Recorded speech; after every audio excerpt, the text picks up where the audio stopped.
Namaste YouTube, it's your boy JKR here. രണ്ട് government officials road പുരോഗതിച്ചേക്കണതാണ്. ഫോണടി pollution ഇല്ലായിരിക്കും അല്ലേ? Pollution ഉണ്ട്, പിന്നെന്താ അല്ലാതെ ഇൻഷുറൻസ് ഇല്ലായിരിക്കും. സീരിയസ് ആയിട്ട് എന്തോ സംസാരിക്കണം. സീരിയസ് ഒന്നുമല്ല, കുശലം വല്ലതും ചോദിക്കണേ.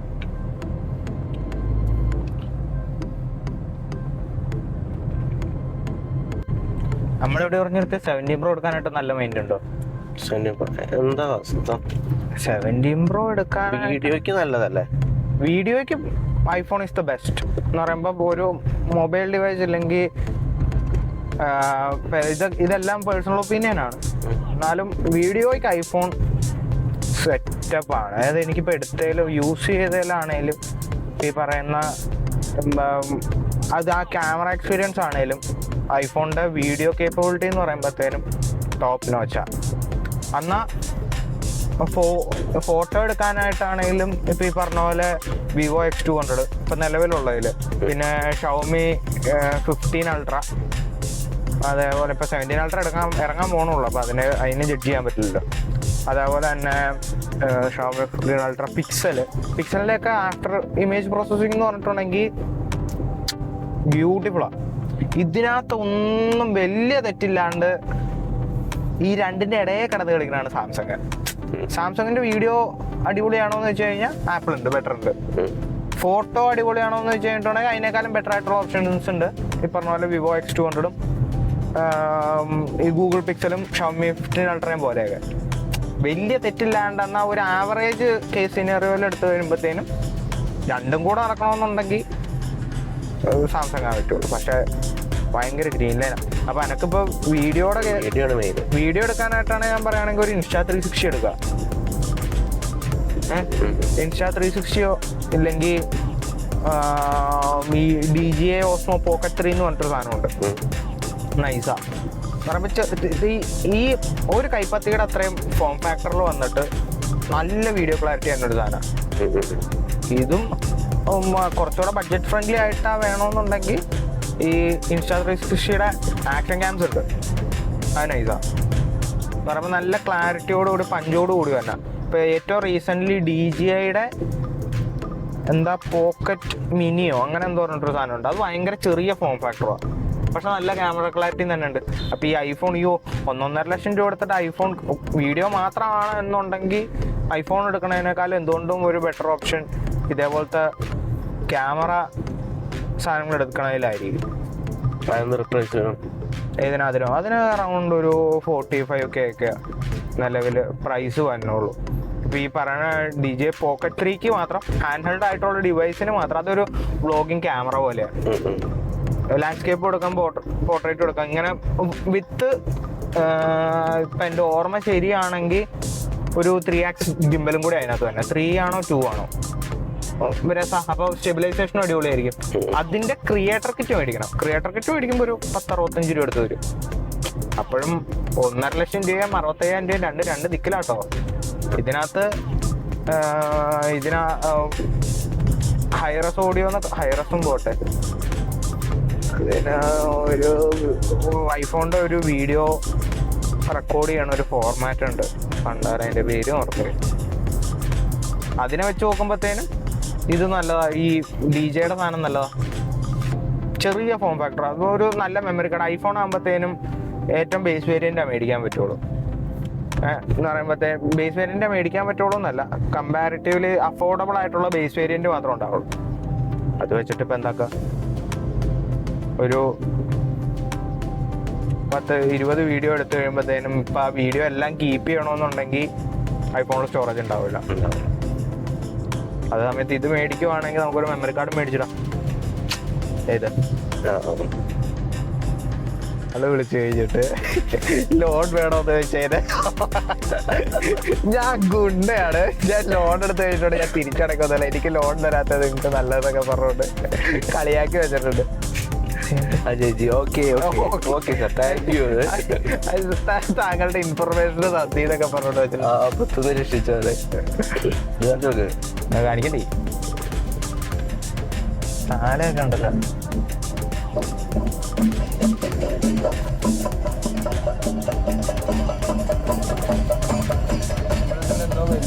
കാര്യമായിട്ടുള്ള പരിപാടിയാണ് ഈ അമ്പലത്തിന്. ഇവിടെ ഭയങ്കര പരിപാടിയായിരുന്നു. ഞാൻ ഇവിടെയാണ് കുറച്ചു നേരം പറ്റുന്നത്. ഈ ഇവിടെയാണോ വന്നിട്ട് ഫോട്ടോ വെച്ചാന്ന് പറഞ്ഞത്? അല്ല, അത് അല്ല. അല്ലാമല്ലോ. അന്നേരം അനക്ക് ആ പുള്ളിക്കാരത്തോട് കാര്യത്തിൽ മര്യാദക്ക് പറഞ്ഞാ പോരെ, ലോണൊന്നും നോക്കാനുള്ളത്. എന്നും വിളിക്കടാ. എന്നും വിളിക്കുമോ? ആ, ഡെയിലി വിളിക്കും. എനിക്ക് ദേഷ്യം വന്നു ഫസ്റ്റ്. ഞാൻ പിന്നെ ദേഷ്യപ്പെടണ്ടെന്ന് വിചാരിച്ചിട്ട് ഇങ്ങനെ പറഞ്ഞ ഇനിയെങ്കിലും ബ്ലോക്ക് ചെയ്തിട്ടാലോ. അവനൊരു നാറിയാണ് പിന്നെ അങ്ങനെയല്ല, സത്യസന്ധത പറഞ്ഞോണ്ട് മാർക്കൊക്കെ തന്നിട്ട് അങ്ങനെ ഇട്ട് വെച്ചിട്ടേ ഇനി വിളിക്കാതിരുന്നാലോ വെച്ചിട്ട്. നിങ്ങളെ കോൺവെർസേഷൻ കേൾക്കാട്ടിരുതായോ, എനിക്കത് റെക്കോർഡ് ചെയ്യാൻ പറ്റിയില്ല. അത് വേണമായിരുന്നല്ലേ. അങ്ങോട്ട് വിളിച്ചു നോക്കിയാലോ. ഞാനിപ്പോ കുറച്ചു നേരം മുന്നേ വിളിച്ച ലോൺ അടയ്ക്കാൻ പറ്റുമോ? അങ്ങനെ യെസ് ഗൈസ്, അങ്ങനെ ഫൈനലി ഞങ്ങൾ വഴി തെറ്റിയിരിക്കുകയാണ്. വണ്ടി ഉണ്ട് പുറകില്, സ്കൂട്ടർ ഉണ്ട്. ഫ്രണ്ട് ടീ അവിടെ വല്ലതും കിട്ടി. അങ്ങനെ ഞങ്ങളുടെ വഴി എടുക്കാൻ പറ്റുമോ? വളരെ തന്ത്രപൂർവ്വം നിൽക്കുന്ന വണ്ടി പോട്ടെ, ഇറങ്ങേണ്ട വരുമോ? പോട്ടെ പോട്ടെ പോട്ടെ പോട്ടെ, ഇവിടെ നിന്ന് പോട്ടെ, ഇവിടെ ഈ സൈഡ് പോട്ടെ കേട്ടോ. ബാക്ക് നോക്കണേ, ഈ സൈഡ് പോട്ടെ. അങ്ങനെ വഴിയൊക്കെ തെറ്റിയിട്ട് ഞങ്ങൾ റിവേഴ്സൊക്കെ എടുത്ത് പിന്നെ നേരായ വഴിയിലൂടെ പോയേക്കാണ്. നേരായ വഴിയിലൂടെ പോയിക്കൊണ്ടിരിക്കുകയാണ്. എത്താറായിട്ടുണ്ട്. ഇനി അവിടെ നിന്ന് ഇറങ്ങിയിട്ട് കാണാം. ഓക്കെ, അങ്ങനെ ഞങ്ങള് മാരാരിപുരം ബ്ലീച്ച് സോ പീപ്പിൾ, അങ്ങനെ നമ്മൾ ആ മീറ്റിങ്ങിൻ്റെ സ്ഥലത്തുനിന്ന് ഇറങ്ങി. അവിടെ കുറച്ച് കാര്യങ്ങളൊക്കെ കഴിഞ്ഞു. ഇപ്പോൾ അടുത്ത സെഷൻ ഉച്ച കഴിഞ്ഞിട്ടായതുകൊണ്ട് തന്നെ ഞങ്ങൾ ആ ലെഷർ ടൈമിൽ നമ്മളിവിടെ വേണേൽ മാരാരികുളം ബീച്ചിട്ട് പോയിക്കൊണ്ടിരിക്കുകയാണ്. നല്ലൊരു റോഡാണ്, ഞാൻ റോഡ് കാണിച്ചു തരാം. ഭയങ്കര ഇതൊരു തോടിൻ്റെ പറ്റേ കൂടെ ഞങ്ങൾ വന്നത്. ഇതൊരു തോടാണ് പുഴയാണ്. സോ വളരെ ഗ്രാമീണത ഇല്ലെങ്കിൽ വളരെയധികം ഗ്രാമീണത തോന്നുന്ന വഴികളും. ഫ്രണ്ടിലൊരു ഡേഞ്ചറസ് ഓട്ടോ ചേട്ടനാണ്. എന്നിട്ട് പിന്നെ റൈഡിങ് മോഡിൽ കൂളിംഗ് ഗ്ലാസ് ഒന്നും വെക്കാനുള്ളതെന്നാണ് അവർ പറഞ്ഞത്. കൂളിംഗ് ഗ്ലാസിനൊന്നും ആവശ്യമില്ലെന്നാണ് അവർ പറയണേ. വഴി അറിയാണ്ട് ഞങ്ങളിങ്ങനെ വട്ടം കറങ്ങിക്കൊണ്ടിരിക്കുക. അവലേത് വേറൊരു വർക്കും ഇവിടെ തന്നെയാണ്. ബ്യൂട്ടിഫുൾ പ്ലേസ് അല്ലേ, കണ്ടൽക്കാടുകൾ, അവിടെ ഇവിടെയും വെള്ളം കുടിക്കുന്ന പശുമ്പകൾ. ഇവിടെ ഇതില് കുറെ ചെടികൾ ഉണ്ടായിരുന്നു. ചെടിയോട് വെച്ചിട്ട് ഇവിടെ ചെയ്തിട്ടുണ്ട്. നമ്മുടെ സൈറ്റ് ചെയ്തു. ഈ കാണാം അവിടെ മോനെ. വണ്ടി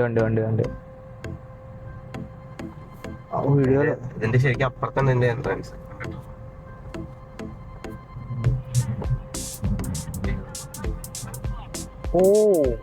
ദാറ്റ്സ് കൂൾ.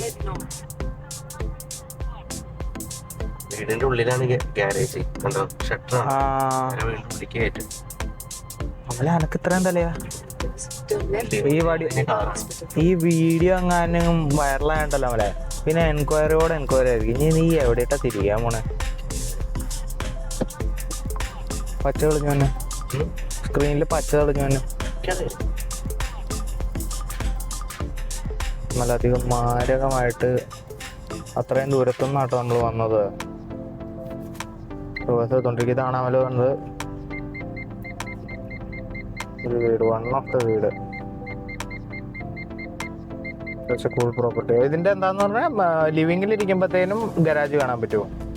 കാറ് നിർത്തിട്ടത് ലിവിംഗിലാണ്. Beautiful location. നേരിട്ട് കണ്ടാലോ പറയാൻ പറ്റുള്ളൂ. പിന്നെ വീടിന്റെ അകത്തുനിന്നുള്ള ഫുട്ടേജ് എടുക്കാനായിട്ടൊന്നും നമുക്ക് നിലവിൽ പറ്റുമൊന്നുമില്ല. അങ്ങനെ വീടിന്റെ ഷേപ്പ് ഇതിനകത്ത് കാണുന്നില്ലടോ.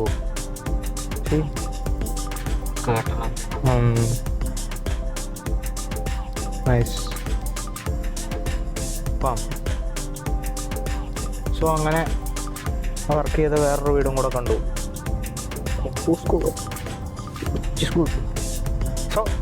ഇനി നമ്മൾ ഇങ്ങോട്ട് പോയിക്കൊണ്ടിരിക്കുക. എങ്ങോട്ട്?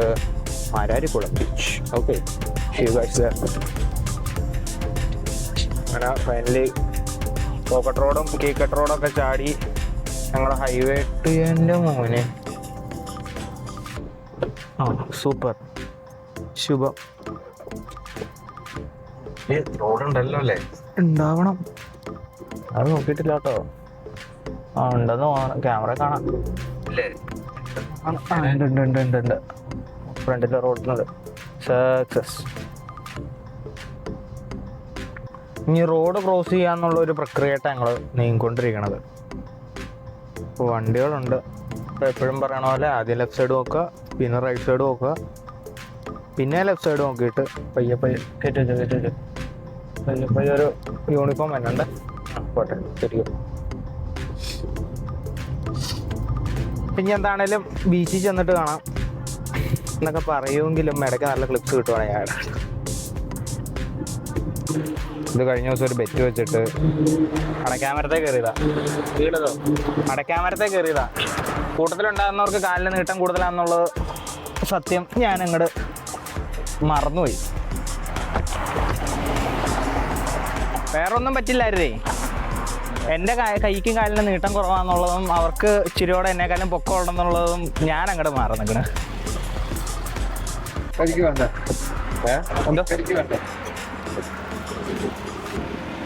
തണുപ്പിച്ചെടുത്താട്ടാ. ഞങ്ങള് മറന്നീണ്ടി തറപ്പത്ത് കുടിക്കാൻ പോയി. ഇത് തീരദേശ ഹൈവേ ആണ് ഈ കാണുന്നത്. ഇപ്പൊ നമ്മളും ഉണ്ട്. നമ്മൾ കൂളിംഗ് ഗ്ലാസ് ഒക്കെ വെച്ചിട്ട് ചെത്തായിട്ടിരിപ്പുണ്ട്.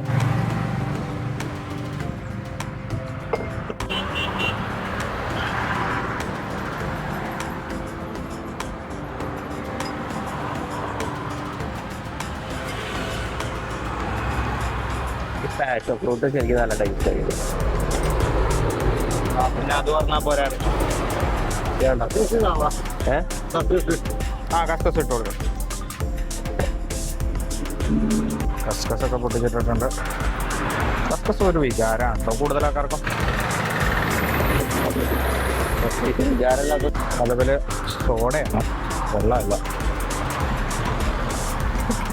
എന്താ ചെയ്യണമെന്ന് നോക്കാം.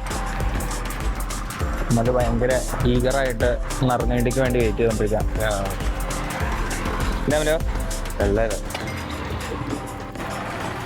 സോ അങ്ങനെ നറുനീണ്ടി സർബത്ത് കിട്ടി. അങ്ങനെ എന്തും ട്രൈ ചെയ്ത് നോക്കാം.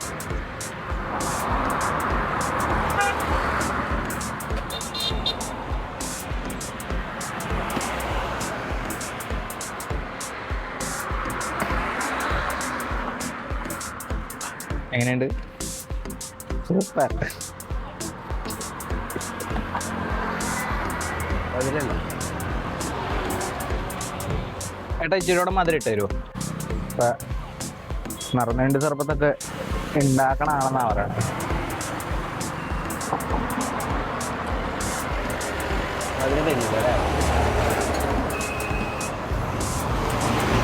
ആദ്യം വിചാരിച്ച മധുരത്തിൻ്റെ ആയിട്ട് മധുരം ഇട്ടിട്ടും എടുക്കുമ്പായില്ല. അതുകൊണ്ട് അതിൻ്റെ ആയിരിക്കും.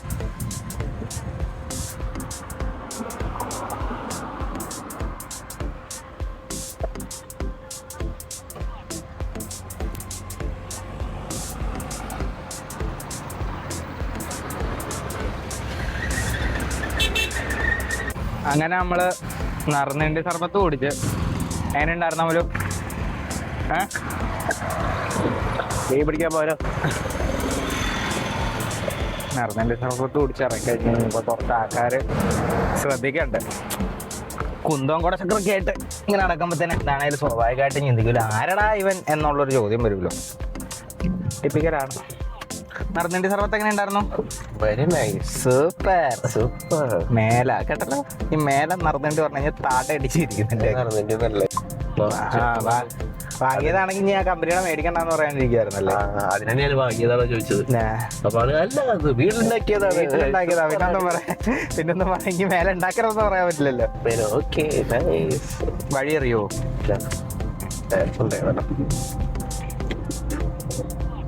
അതാണോ വഴി? Continue on Beach Road for 3 kilometers. അതായിരുന്നല്ലേ Highway 66 toward Kampiapatti Yes. Temple Road. വഴി പിന്നെയും തെറ്റി ഗൈസ്. അങ്ങനെ ഹൈവേന്ന് ഇറങ്ങി ഞങ്ങളിത് ഇപ്പോൾ ബീച്ച് റോഡിട്ട് കയറി ബീച്ച് റോഡിൽ കൂടെ പോയിക്കൊണ്ടിരിക്കുകയാണ്. ഈ റോഡ് നേരെ ഒന്ന് കയറുന്നത് ബീച്ചിട്ടാണ് കേട്ടോ. ബീച്ചിട്ട് നേരെ ഒന്ന് ബീച്ചിട്ട് കയറണോണ്ടായിരിക്കുമല്ലോ ബീച്ച് റോഡ് എന്നുള്ള പേര് വന്നത്. ഏത് ബുദ്ധി 100% അയക്കുക. യെസ്, അങ്ങനെ ഞങ്ങൾ ബീച്ചിട്ട് എത്താനായിട്ട് എൻ്റെ പൊന്നെ കൈ എന്തിനാ ഇപ്പം അതിൻ്റെ ഇടയിട്ട് കയറ്റാൻ പോയത്. കേട്ടോണ്ടിരുന്നല്ലേ ബീച്ചിട്ട് എത്താനായിട്ട് പോയി കഴിഞ്ഞ് കഴിഞ്ഞപ്പോഴത്തേനും ഒരു നായി ബ്ലോക്ക് ഉണ്ടാക്കാനായിട്ട് ഇടയിൽ കൂടെ ഗ്യാപ്പിൽ കൂടെ കുത്തി കയറ്റി ഞാൻ ചേട്ടന്മാരടിച്ചിട്ട് ഓട്ടെ. അപ്പോൾ ആ കാണുന്നതാണ് Mararikulam beach. You have arrived. Yes, we have arrived. ഇവിടെ എങ്ങനെ ഒതുക്കിട് വഴിയാ വഴിയിട്ടിടരുത്. ആ തണ്ട അവിടെ ഉണ്ടെങ്കിൽ അങ്ങോട്ട് ഇട്ടോളി. അങ്ങനെ ഫൈനലി ഞങ്ങൾ മാരാരികുളം ബീച്ചിലെത്തിയിട്ടുണ്ട്. ബീച്ചിലിറങ്ങിയിട്ട് അങ്ങോട്ടും ഇങ്ങോട്ടും നടന്നിട്ടില്ല. വെയിലത്തും ബീച്ച് വരാൻ പ്രാന്തി. ഇനി ഇവിടം വരെ വന്നല്ലേ പിന്നെ എങ്ങനെ കയറാണ്ടിരിക്കണേ എന്ന് കരുതിയിട്ടാ. പിന്നെ ബീച്ച് കണ്ടിട്ട് എന്താണല്ലോ അഭിപ്രായം? നല്ല ബീച്ച്, നൈസ് ബീച്ച് എന്നാണ് പറയണത്. ഞങ്ങൾ ബീച്ച് നൈസാണോ അല്ലയോ എന്നൊക്കെ നോക്കാം. ആദ്യം തന്നെ ബീച്ചിട്ട് വരുമ്പോൾ തന്നെ ആദ്യം കാണിച്ചേക്കണത് മാലിന്യം വലിച്ചെറിയത് ലംഘിച്ച 5000 രൂപ. ബേസിക്കലി എന്നാന്ന് വെച്ച് കഴിഞ്ഞിട്ടുണ്ടെങ്കിൽ ബീച്ച് വന്നു കഴിഞ്ഞാൽ തന്നെ ഈ ആൾക്കാർ കണ്ട കുപ്പിയും പാട്ടയും പേപ്പറൊക്കെ ഇവിടെ ഇട്ടിട്ട് പോകേണ്ട കാര്യമില്ലല്ലോ സ്വാഭാവികമായിട്ട്. പോലെ മീനെ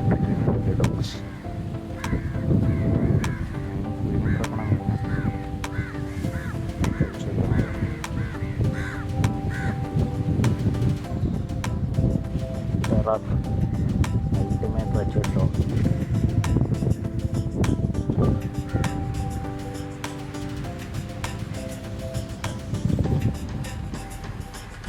തമിഴ് ബീച്ചൊക്കെ കണ്ട് ഹാപ്പി ആയിട്ട് ഇങ്ങനെ ഇരിക്കുക. ഞാനും ഉച്ചയ്ക്ക് നട്ടക്കണ്ണം വെയിലത്ത് ബീച്ചിട്ട് നടന്നുകൊണ്ടിരിക്കുക. പോയിട്ട് വരാം. കഴപ്പാണല്ലോ മെയിനായിട്ടല്ല, വിഷമാണല്ലോ മെയിനായിട്ട് വെച്ചാൽ. Yes people, beach is good. പീസ്ഫുള്ളൊന്നുമല്ല എന്നാലും നല്ല തിരകളും കാര്യങ്ങളും. ഒരുത്തം വേണ്ടേ ഫോണും വിളിച്ചുകൊണ്ട് അവിടെ പോയിട്ട് കസേര പോയി ഇരിക്കുകയാണ് ചില്ല് ചെയ്യാനായിട്ട്.